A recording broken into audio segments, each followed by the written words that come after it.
Vermont's pristine rural landscape and the lifestyle it fosters is something truly special. So special that in 2004, the entire state was designated a national treasure by the National Trust for Historic Preservation. No other state has ever been so recognized. But today, Vermont's landscape, the Vermont lifestyle, the Vermont economy, and the Vermont brand are threatened by the radical so-called green energy policies coming out of Montpelier.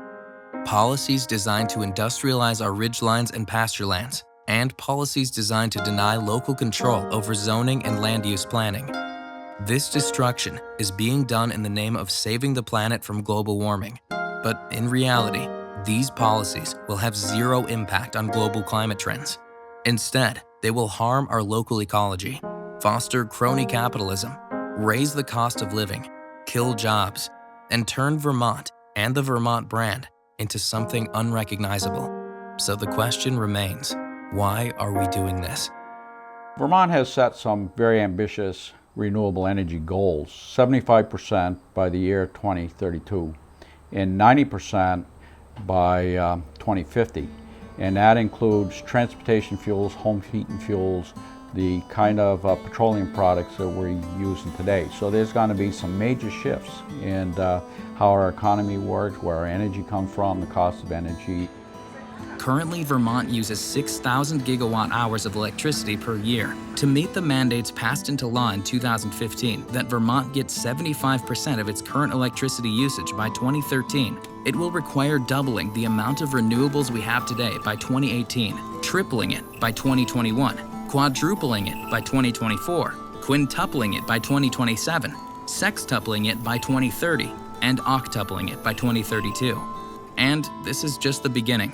The next step the legislature wants to take is getting 90% of all our power, including transportation and home heating, 15 to 18 gigawatts of electricity. We will have to more than triple even that amount. So if you think we already have too many wind turbines and solar panels spoiling our landscape, you ain't seen nothing yet. But all this will be good for Vermont and good for the planet, right? Annette Smith is a leading Vermont environmental activist and executive director of Vermonters for a Clean Environment. One of the interesting aspects of having worked in the renewable energy arena for the last 7 years is how the claims of what the benefits are have changed. So if you started talking about how the whole effort is to address climate change, then the governor would shift the channel to say, we're doing it to get off fossil fuels. And then if you talked about how maybe it's not really going to get us off fossil fuels the way you think, then he shifts it to the jobs. Really, it's all about the money. Meredith Angwin is an energy expert and a physical chemist with more than 25 years' experience in electric utilities. She concludes that the impact of Vermont's 90% renewable goal on the landscape will be massive. If Vermont were to get all its current electricity from solar, it would be 30,000 acres of solar panels. Now, one time Blittersdorf made an estimate that I think he said it would take 200 miles worth of wind turbines to make electricity for Vermont. Vermont is 160 miles long, one end to another. As we have learned with 3 industrial wind developments now in Vermont, the ecological damage is extensive to the point where I would call it a crime against nature. Building big wind turbines on top of our mountains requires creating roads that are equivalent to the interstate highway system. The roads then go up onto the ridge lines, and then the ridge lines have roads on them. They fragment the wildlife habitat. They fill in Class A1 headwater streams above 2,500 feet. Some of our purest water on Earth is being filled in and degraded to build these roads. They damage the interior songbird habitat. The turbines themselves kill birds and bats. Jess Whitney and Dale Hastings hand-built their dream home in Vermont, only to have their property values and their quality of life ruined by a 3-acre solar field placed within 75 feet of their house on residentially zoned property. We started building our home in 2003, and we wanted our home to look like it belonged in Vermont. We wanted it to look like it had been here for years. And a lot of thought and a lot of design work went into the house to make it look this way.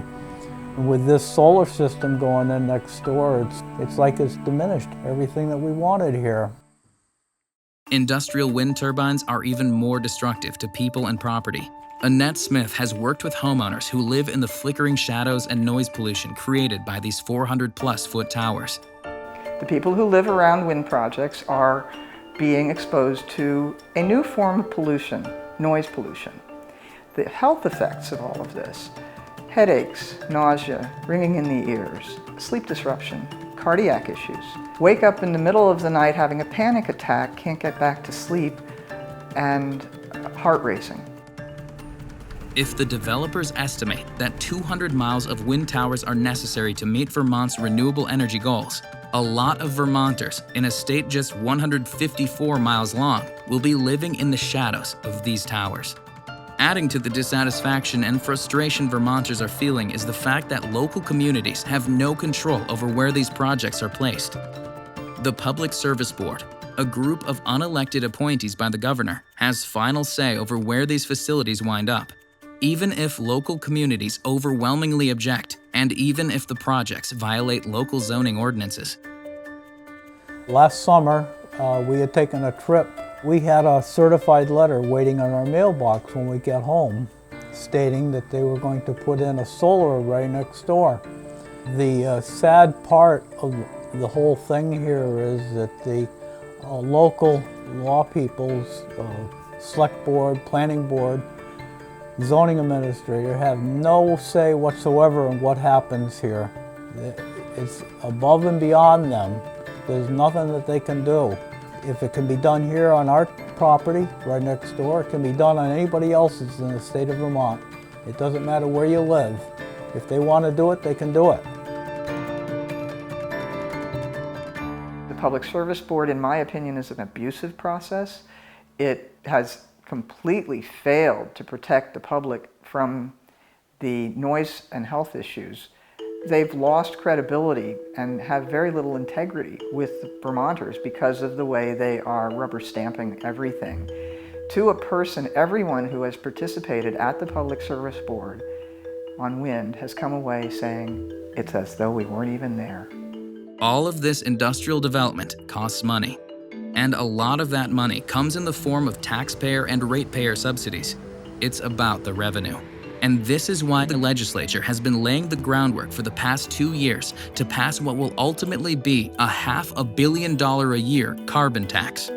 This tax would mean adding 88 cents to the price of a gallon of gasoline, $1.02 to the price of a gallon diesel or home heating oil, with similar increases to propane, natural gas, kerosene, butane, and aviation gasoline. This, of course, would be devastating to families, farmers, small businesses, and anybody who commutes to work or school. Vermont has very, very, very low carbon emissions, and we are sequestering most of our carbon through our forests. So the first question is, why are we talking about a carbon tax? It is an agenda of special interests.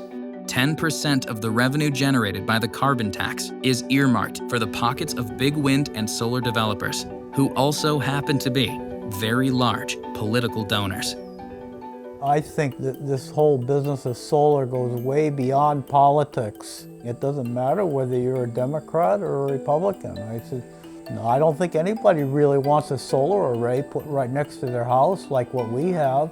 Over the years, I've been approached by many of my constituents that really wanted to support the renewable energy movement and felt it was very important that we take a leadership role in this. It was kind of interesting that some of these same supporters, the same people that asked me to support legislation for this renewable energy, have told me to, whoa, wait a minute, this isn't really what we wanted. We didn't think we were going to be using up all our agricultural lands. We didn't know we were going to be putting it right beside somebody's house on agricultural residential property. We really need to think about what the people that have chosen in this state to live in this state really want. And I believe the character, the rural character of Vermont, the beauty is why many of us are here. And you can't add these solar panels at this rate and hang on to what we had once.